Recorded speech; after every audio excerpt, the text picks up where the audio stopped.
What's up, y'all? It's AJ here, back again with another reaction video. This video is 50 Cent plans to end T.I. and Tiny after he loses rap battle. Jay-Z had Michael Dyson apologize to him.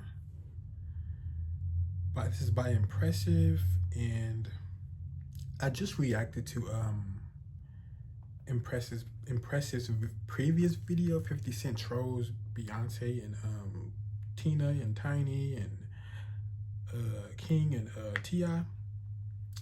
And King took it all the way down to hell when he reacted to what 50 had to say about his mama. But anyway, let's get into this video.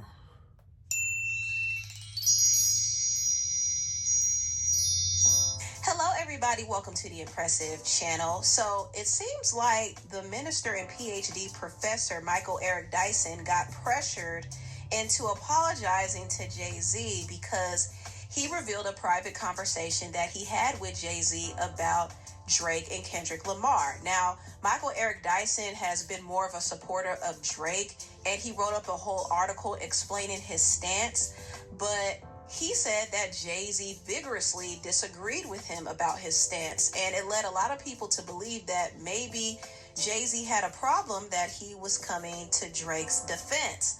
And let me tell you something. A very dear and good friend of mine disagrees with me bitterly.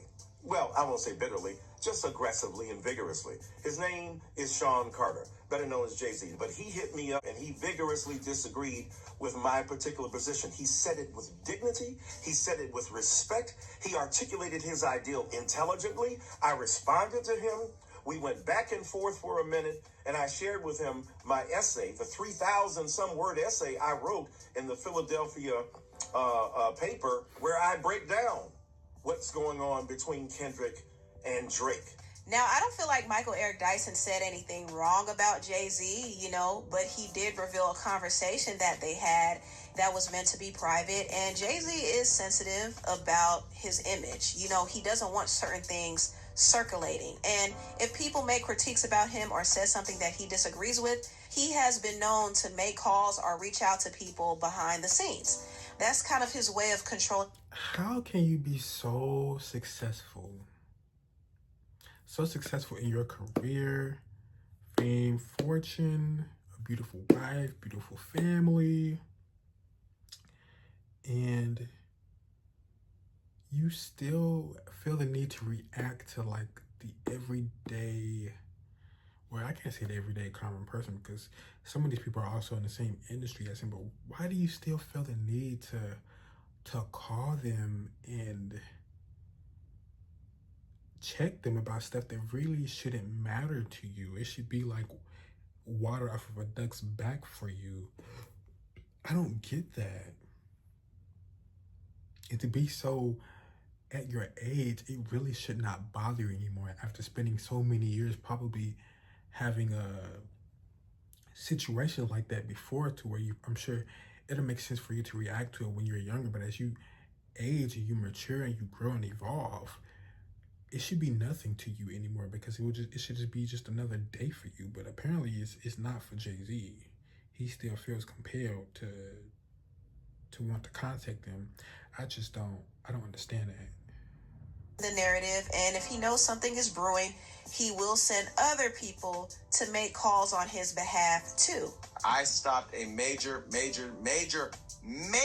for Beyonce, but I am going to save this conversation for Jay-Z. Jay-Z, you're watching. I know you're watching because you got people calling me. Stop having people call me. You've never called for anything else, and I haven't even said anything about you yet. So that was just an example, but the behind-the-scenes calls and the third-party messages and text messages, it happens. And it happened with this situation with Michael. And the fact that Michael Eric Dyson backtracked and apologized to Jay-Z right when he was about to go to a funeral for Reverend Jesse Jackson. This is what gets me. This man was on his way to a funeral for a very important civil rights leader that he was friends with. But he had to think about issuing an apology to Jay-Z. And he could have done it any other time, but The fact that he did it at that moment tells me that he may have been feeling the pressure to do that. That's just my opinion. Good morning, my friends. Michael Eric Dyson here, on the way to the funeral of the Reverend Jesse Jackson, a man I knew for nearly 40 years, had a tremendous friendship with, and the reason we were able to maintain and preserve our strong intimacy and bond is because he said stuff to me and I said stuff to him that didn't get to the public ear. I remember once when Kanye posted publicly a text exchange between us that was private, and I was hurt by that. And I'm thinking about that because I've done the same thing to Jay-Z. No, I didn't publicly post a text, but I talked about a private exchange between us that should have remained between us, as it has for the last 20 some odd years. So I want to apologize to him here. Why am I doing it here and not to him directly? Because the old black people said, where you did it is where you get it. Where you messed up is where you fess up. And that's what I'm doing. What was his main disagreement? Look, first of all, it wasn't a call. It was a text. His main disagreement, when I compared Kendrick in his line, Not Like Us, to Trump in his trying to distinguish himself from others who weren't on the same level. And Jay-Z said basically that was a faulty kind of comparison. One is a rapper, the other is a far more sinister force. And he said, this is what rappers do. They look at the vulnerabilities of and insecurities of their opponent and they exploit them. Why would he know that? Because he conducted one of the most famous rap battles in the history of the art form.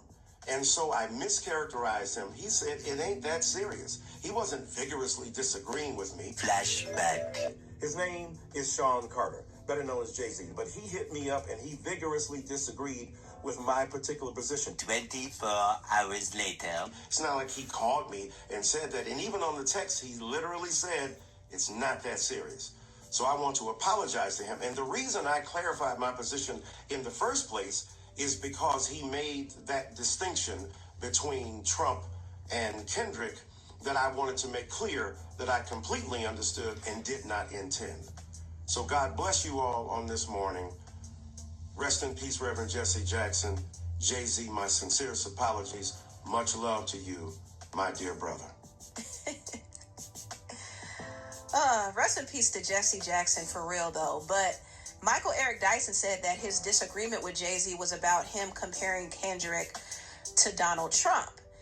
But in his article, he never brought up Trump. You know, he was more so defending Drake, which is why I assumed that maybe that's what their disagreement was really about. But he apologized, and I saw where he also tagged one of Jay-Z's affiliates, Charlamagne the God. So I don't know. I kind of feel like he was pressured to apologize. And Michael Eric Dyson, he's not dumb.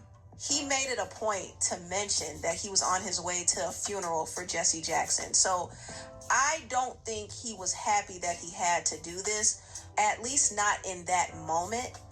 But, you know, he did apologize, and I think it's a lesson to not speak on things that are meant to be private. So that's my thoughts on that. But anyway, let me move on and talk about 50 Cent and T.I. Ooh, it's getting messy. T.I., his son King, and his other son Damani have been dragging 50 Cent for filth after 50 disrespected their matriarch, Tiny Harris. Now, if you don't know, I did do a breakdown on how this whole thing started. The feud initially started because T.I. wanted to do a versus battle with 50 Cent. But 50 clowned T.I. and started trolling him, and this is what instigated this whole feud. So T.I. responded, and 50 decided to target T.I.'s wife, Tiny. And this activated T.I.'s sons, King Harris and Damani. Now, King came out swinging at 50, and he mocked 50's deceased mother. He dropped several diss songs against 50, and also T.I.'s son, Damani. I didn't know he dropped several. I thought he only dropped like one. He said, I'm about to profit off of this. Dang, he did multiple. He hopped in and dropped 2 diss songs, and T.I. ended up dropping like 4 or 5 diss songs. So the Harris family, they were jumping 50. I saw a comment where someone said 50 picked the battle with Encyclopedia Junior, and Urban Dictionary.